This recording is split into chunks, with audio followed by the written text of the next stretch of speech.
ভারতীয় টেলিভিশনের অন্যতম জনপ্রিয় রিয়েলিটি শো কৌন বনেগা করোড়পতির সঞ্চালনায় বড় ধরনের রদবদল নিয়ে সম্প্রতি জল্পনা ছড়িয়ে পড়েছে।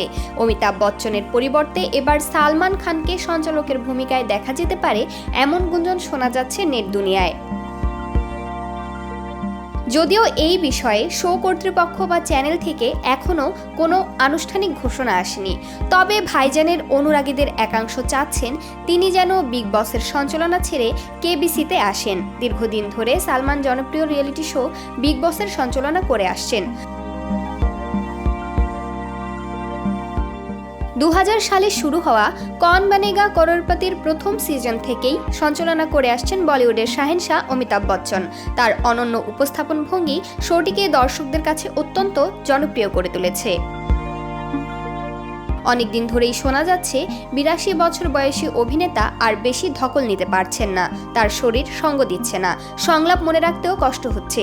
শরীরে জড়তা গ্রাস করায় জনপ্রিয় রিয়েলিটি শো ছেড়ে দেওয়ার সিদ্ধান্ত নিয়েছেন অমিতাভ বচ্চন।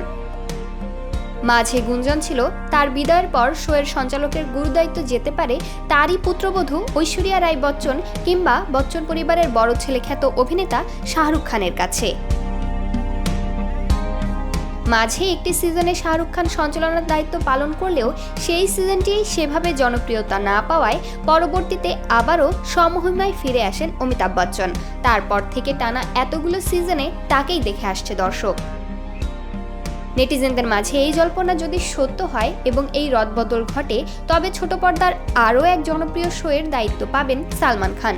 তবে বিগ বির অনুপস্থিতিতে এই রিয়েলিটি শো কতটা গ্রহণযোগ্য হবে এবং দর্শক মহলের প্রতিক্রিয়া কী হবে, সেটাই এখন প্রশ্ন।